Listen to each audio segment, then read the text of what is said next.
Hey Christine, so I looked over your lesson plan and here's my feedback. We're still not getting quite enough detail in here to help me learn about you as a teacher, what kind of persona you want to create, and to help me know if your actual content knowledge is going to be solid enough. So I like the flow of this lesson plan a lot. Let me show you some areas where I want some changes, all right? So, okay, so ninth grade English, all right? Right here, knowing different types of grammar for different lessons. Grammar is one huge field of study, and so you want to be very succinct in this. I know, as because I read down in your lesson plan, that you're working on no new contract, and so you need to specifically say, right, the correct types of grammar to use in argumentative speech.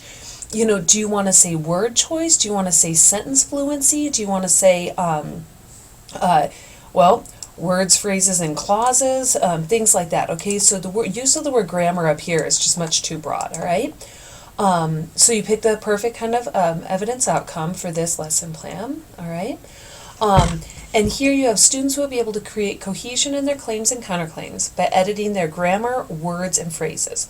So again, you don't want to talk about editing their grammar. You want to talk by, create cohesion in their claims and counterclaims by creating, sorry, I just reused the word creating, right, by using fluency techniques, by using, by rearranging clauses and phrases for fluency purposes, something kind of like that, okay? All right, so your assessments are well aligned, those work all right. Okay, and into your lesson plan, all right? So you have write sentences on the board that display improper grammar. Have students work individually or with one partner to fix the sentence. Example of incorrect grammar cohesion. The fight against drugs is strong in Mexico than the U.S., okay? So right here, this example sentence, the first one you have here, if the goal was to work on cohesion in their claims and counterclaims, this is actually asking them to work on a different technique here, right? It's asking them to understand about different verb tenses, okay?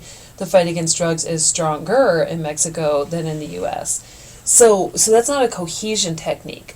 This one, however, does violate cohesion, and so that one works well, okay? Then you say, ask if students know differences in grammar. I'm not sure what you mean by that. I'm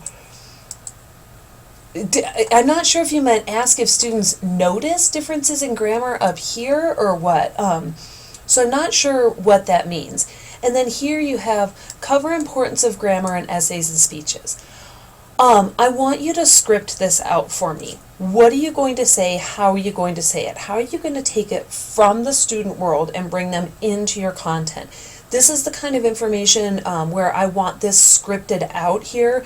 A lot of lesson plans I'm getting from people are like 4 and 5 pages long because all this stuff is scripted out. I need to know what kind of a teacher you want to be. What kind of words are you comfortable using? How are you going to connect with your students? Because especially, teaching them writing, teaching them grammar, they're going to want to shut down quickly, and the better you can connect with them, the better teaching you're going to be able to do, okay?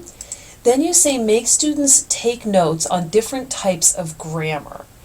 I'm worried about a few things here. One, you can't make kids do anything.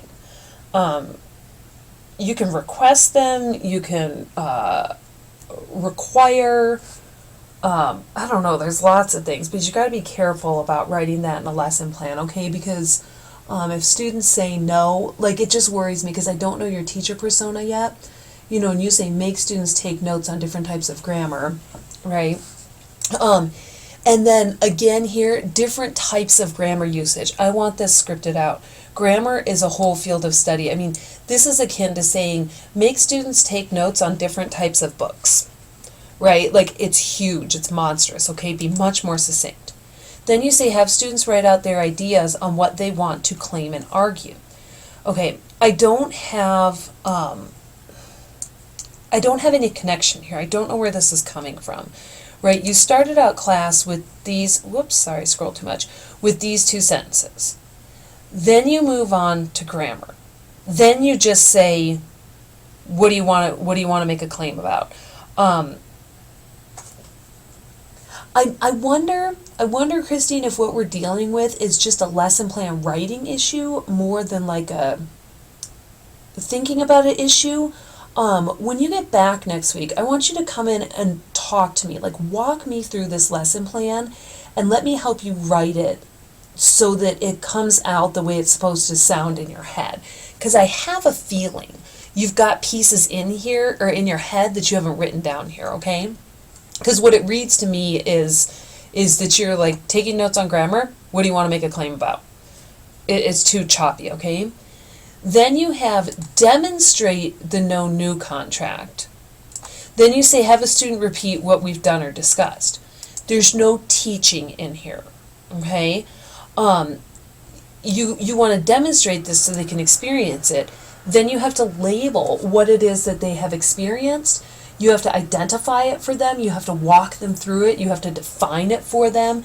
Then you can have them call back, okay? Then you have go over sentences on the board with students.